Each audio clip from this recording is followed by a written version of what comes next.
Right, welcome back to another Beard Invades. This episode I'm with Jim Overton.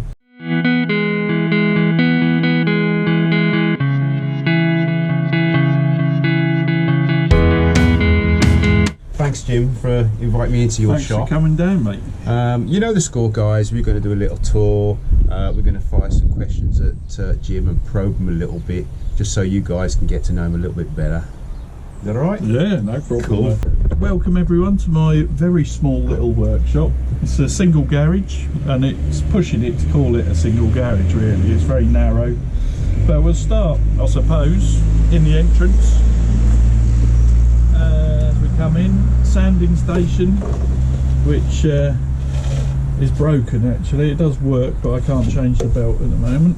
But I've got all my lights rigged up so I can see what I'm doing. Dust extraction on the back there. Coming across, sharpening station here. This is my Pro Edge. Wouldn't be without that. Robert Sorby Pro Edge. Fantastic bit of kit. They're very popular, aren't they, these? Yeah, I think they're becoming more and more popular really, and there's all the belts for it. Bandsaw. This is the Record Power BS400, which is very, very powerful bandsaw. Two of my favourite little tools. My little baby Makita's impact driver would never be without that thing. I use this probably more than just about anything. If we come on through,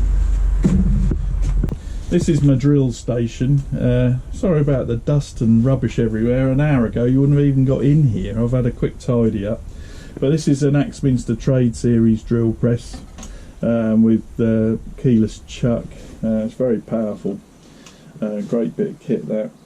And this is all on a unit, and everything in my workshop's on wheels. I've got heavy duty casters under everything. Because it's such a small space, I need to be able to move things around. Under here I've got buffing kit, and then general marking and bits and bobs in that one. In here, routers, several routers, trend routers, large and small. Going across, we've got sanding discs, chuck components and chuck jaws and live centers and things in there. Brushes, paint brushes, electrical bits and bobs, LEDs. That's all my Dremel stuff. And in there's a few Easywood tools, spare tips and things. Dust extractor. I don't know who this guy is. I don't know. I recognise that silhouette. Yeah, from somewhere.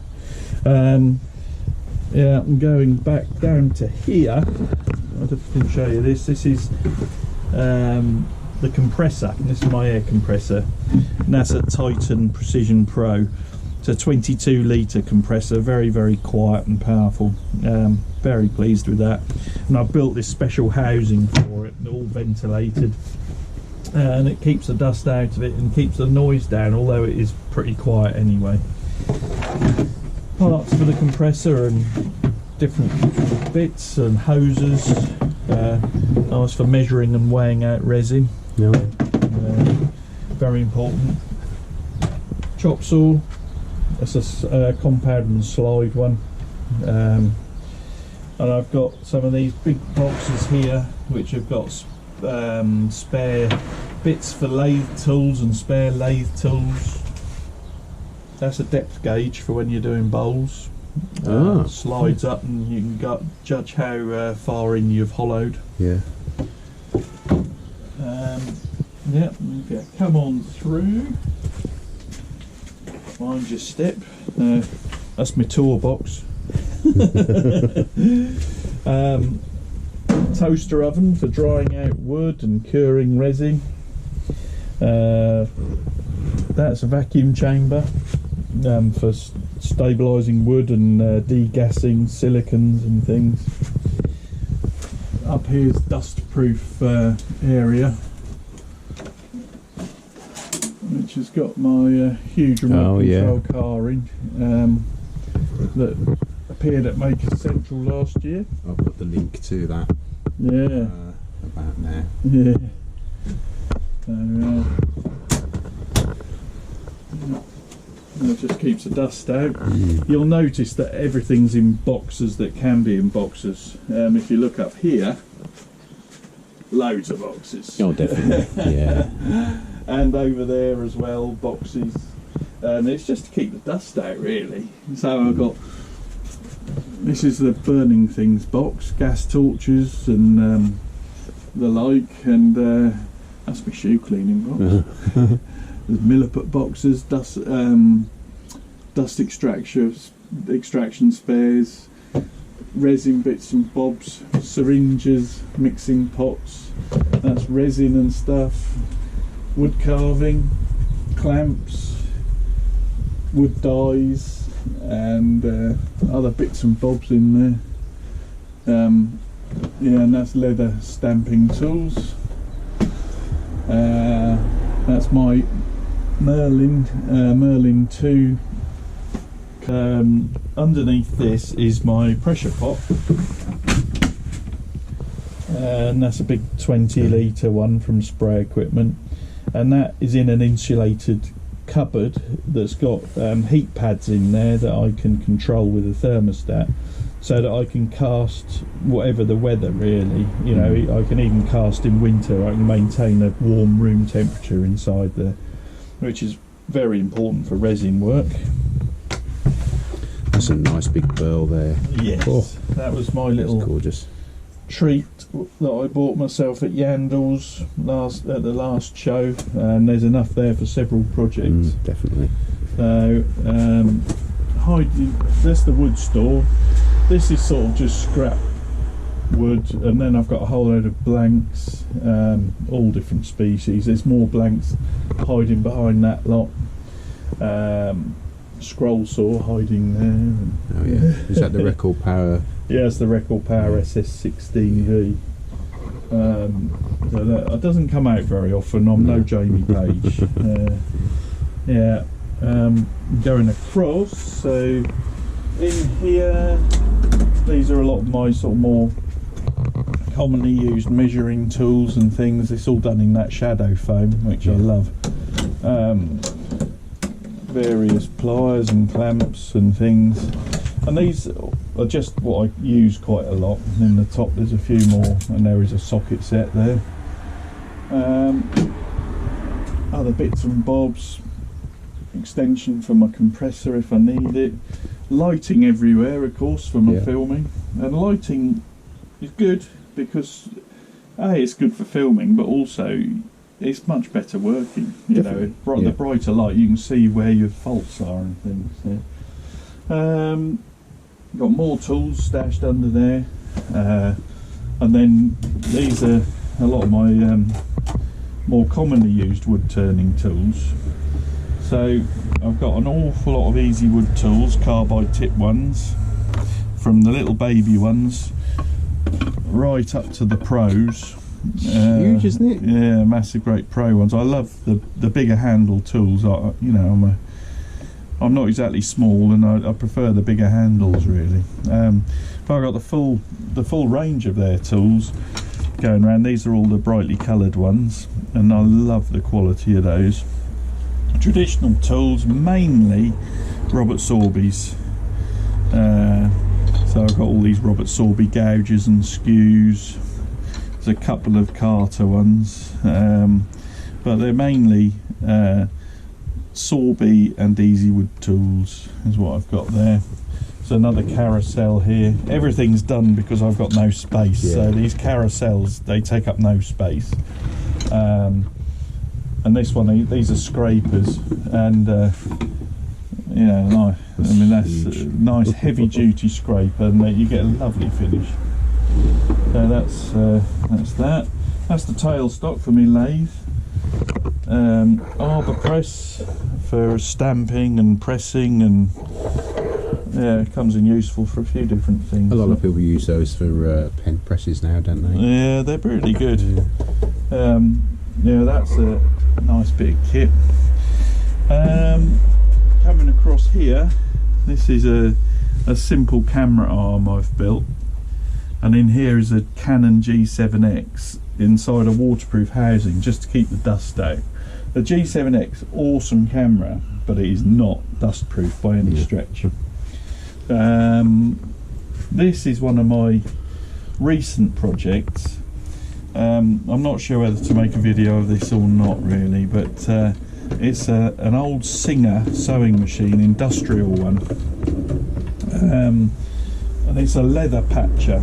It's a cobbler's machine really, and it's for sewing through thick bits of leather. But when I got it, it was not working, and I've stripped it right down, changed a few components, and I've got it working. So I might make a video of that. Still needs a few refinements, and I'm going to completely strip it and then strip all the paint off and respray it as well. Underneath, this is a workbench that I can lift on and off, and you can see my lathe here underneath, and that's an Axminster Trade 1628. And see a few stickers here. I don't know who that guy is. Yeah, it seems to have appeared again. And there's my Easy Chuck, which I love. I spend a lot of time using that because it's so quick to change the jaws. And another thing I like is this is my Robert Sorby Patriot chuck with the 0 jaws, and I use that for just gripping little pieces and little rods and things, and I use it for turning metal as well as wood. I like those 0 jaws, and I can grip a buffing wheel on that as well. Yeah, and then got Dremels, 2 here.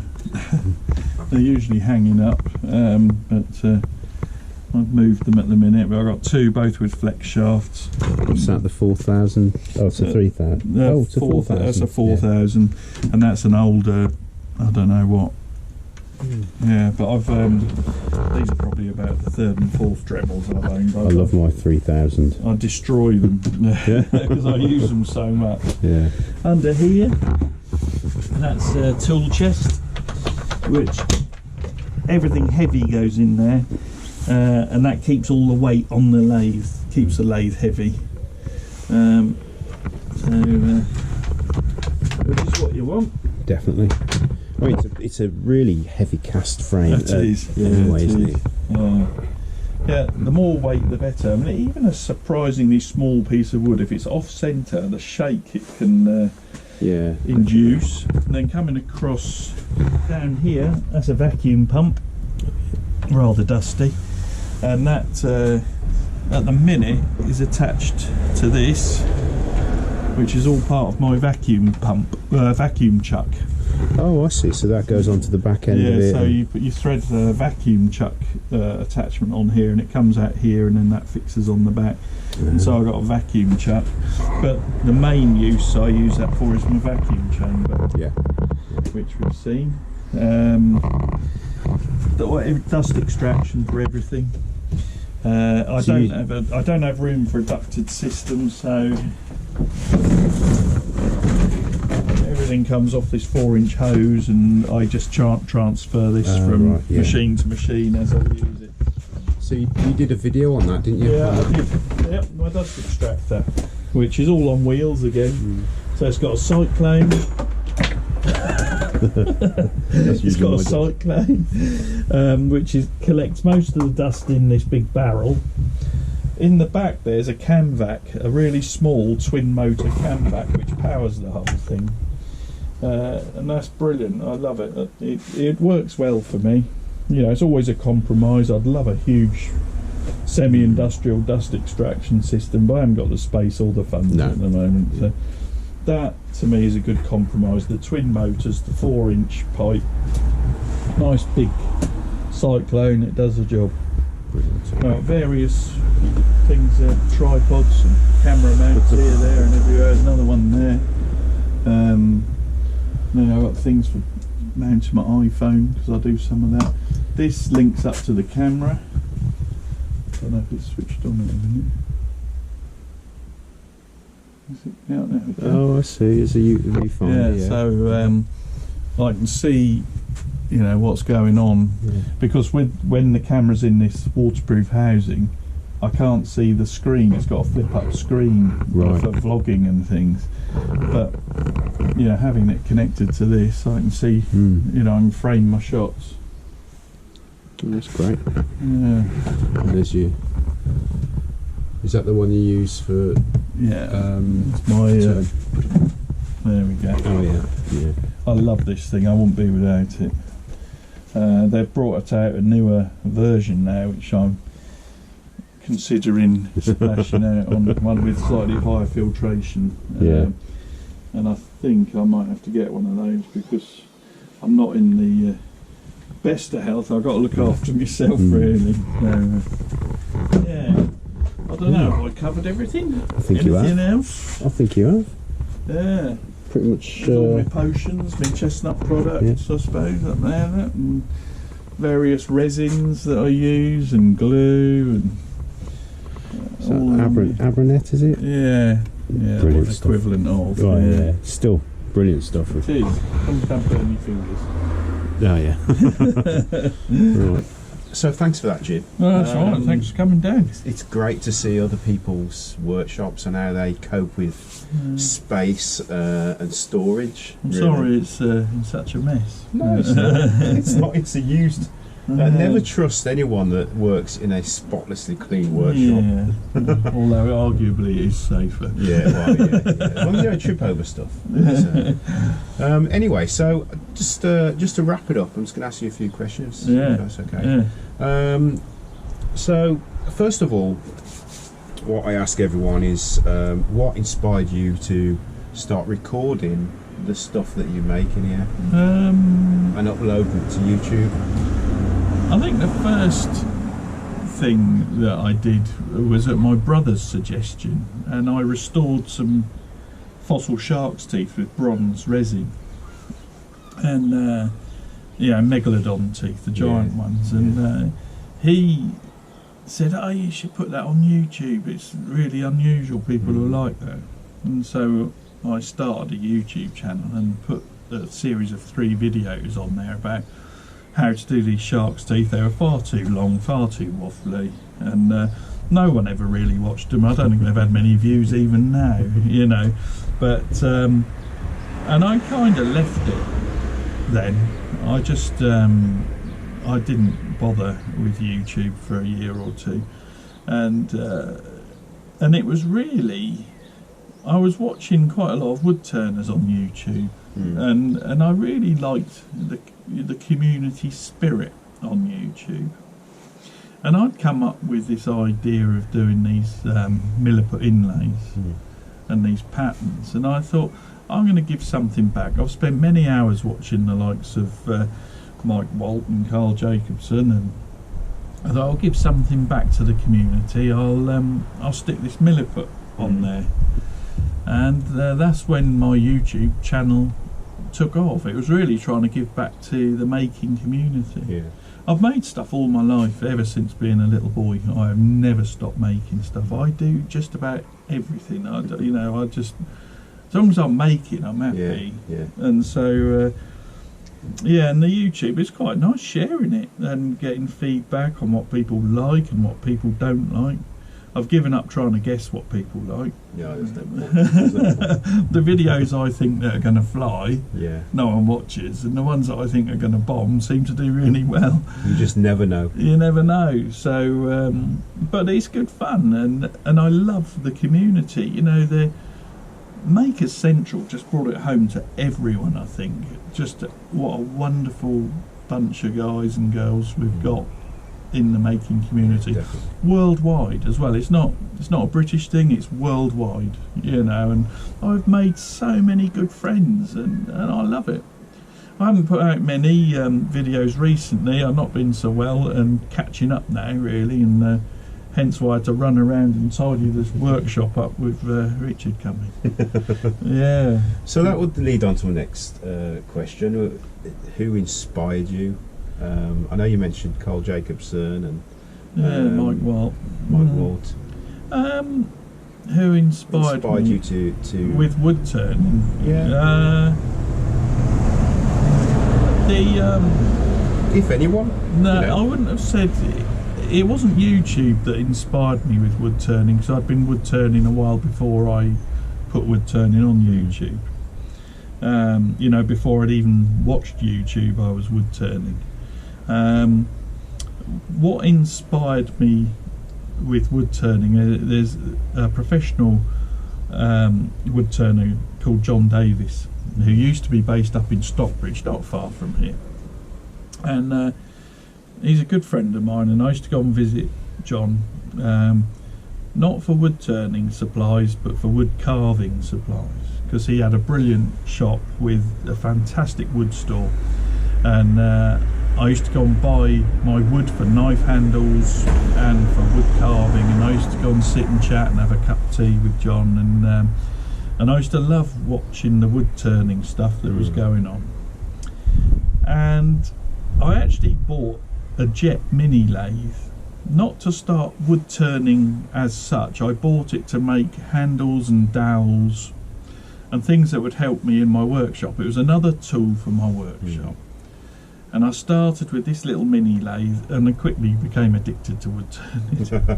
And within a very short space of time, I'd upgraded to a much bigger lathe. And so I suppose original inspiration for wood turning I'd have to give to John Davis. And he's given, you know, I've had lessons from John as well. And yeah, me and Nick Zametti have been up and seen John and had lessons. The three of us have, so we've had a couple of great days with John Davis. Great fun. So he was probably my original inspiration for wood turning. Yeah.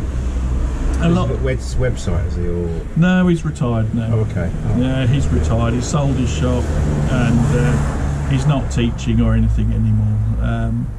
Yeah, I'll still keep in touch with him, and he came to Makers Central. I can't remember if it was last year or the year before, but he did come and see us. So, yeah. Right, so best tool, worst tool. I don't know. My views on it change. Right. It's what I got in my hand, you know. Oh, I'm loving this. But I don't know. Everything's got its place. I've reached a point now in my making career, so to speak, where I've developed enough skills. I kind of intuitively know what I need to for the next stage in a job. Do you know what I mean? And so I don't rely too much on one particular tool. I'm moving quickly around, and I mean it's difficult to know. You see, really, my bandsaw, it's there, it's ready, it's got a blade on it. All I have to do is turn it on the wall and turn the vacuum dust extractor on, and I'm ready to go. And so that gets used a lot. I don't know, you mentioned this. Yeah, impact driver. Yeah. All the time. Have you ever used one? I've got one, yeah. You know, and it gets used all the time. Putting face plates on, if I'm making anything, you know, all these cabinets I build and everything. The impact driver, use it all the time. It's one of my favourite tools. My lathe I love, and all my tools, lathe tools and everything. And it's difficult to single out one. I suppose you know the impact driver. I know it's daft, but it's such a good big hit. I like my dust extractor I've built. So, is there a tool that you struggle to get on with, or don't like using? I mean, most people answer the same. They say planer or grinder. Yeah, I did have a grinder. I got rid of it. Right. I didn't like it. Well, there you go. Yeah. I would love a planer thicknesser. Yeah. But you got to spend a lot of money on one, you know, and so yeah, I can't really comment on that. I'm reluctant to slate tools. because you're quite, you know, yours and my views can have an influence on people, and I'll happily tell you all about tools I love, because I don't mind promoting tools I love. But if there's a tool I really don't like, I just won't mention it and won't use it, right. because it can harm it'll put people off buying that tool, and that's not fair, because just because I don't get on with it doesn't mean other people won't get on with it. It's like the planer. Most people say it planer, hand planer, but I love mine. A plane? A hand, no, electric hand. Oh, electric. Yeah. Oh, I had one of those. That was a pig. Yeah, no, I got rid of that. I love mine. Yeah, I love mine. Yeah. No, it's yeah, I do a bit of hand planing occasionally, but I've only got a little block plane, and I just use it just for finishing off. I often use it just for chamfering the edge of something, but my sanding machine, you know, this is another machine that when I bought this was rated as trade. My sanding machine, and that flips up, does it, as well, the top of it? Yeah. But I've knackered it, I've worn it out because I use it so much. Right. But I use it for all manner of things, because I haven't got a planer thicknesser. I use it if I need to take some wood down. You know, I run it through the bandsaw and then finish it off on the linisher.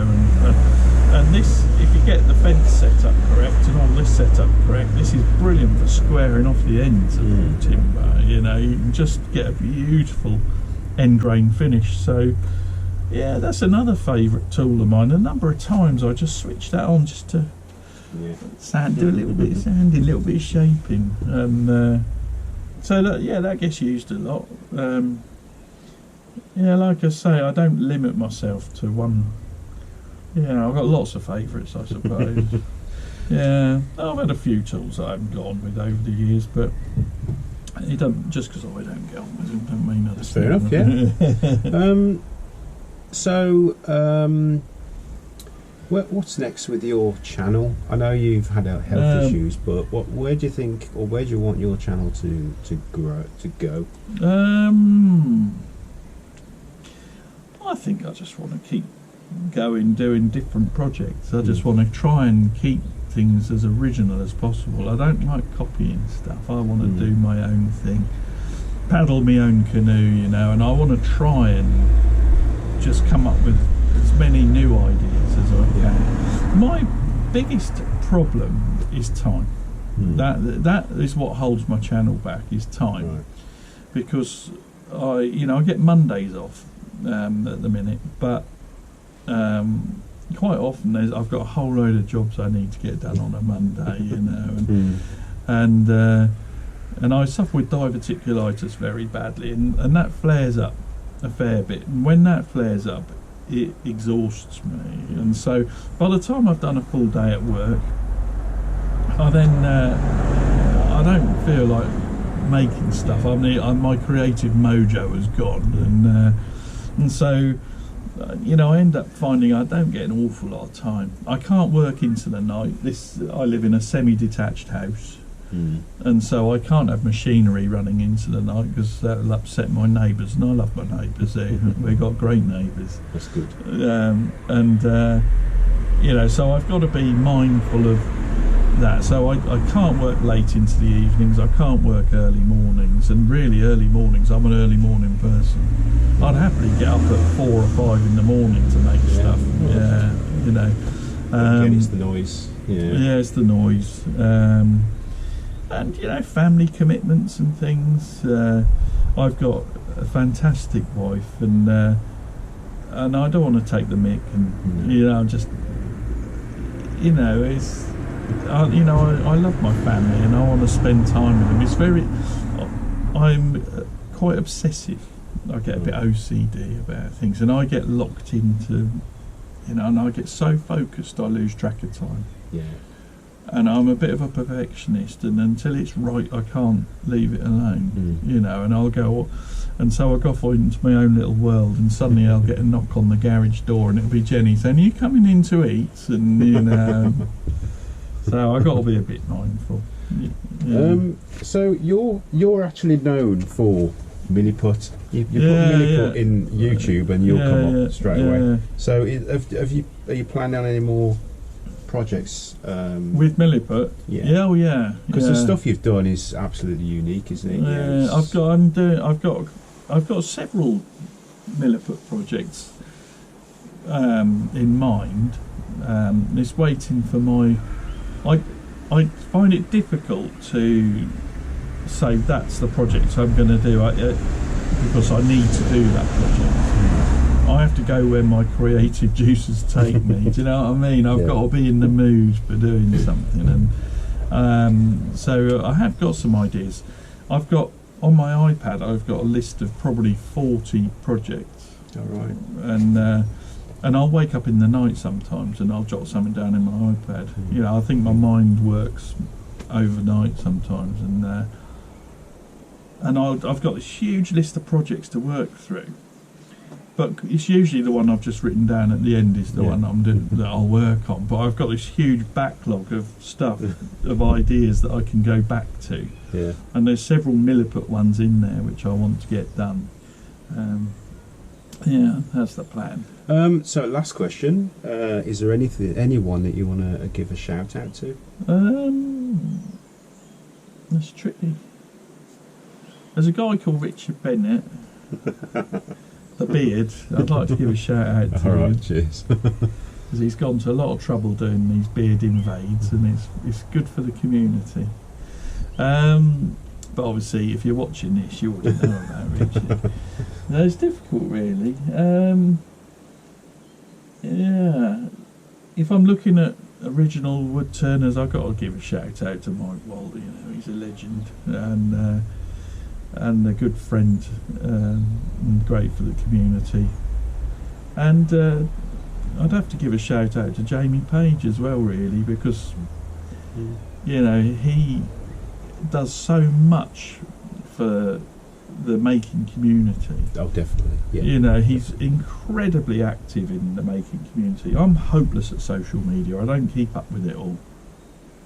But every time I look at it, Jamie Page is helping someone and he's doing something, and he's really good at promoting it and generating friendship and community spirit. So I'd have to give a shout out to Jamie Page. Yeah, definitely. I totally agree. He's a real nice guy.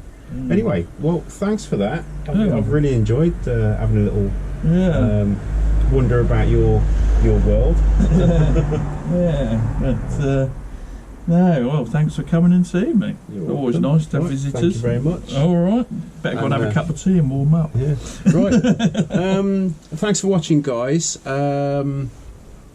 This will go out as a premiere this Thursday. Okay.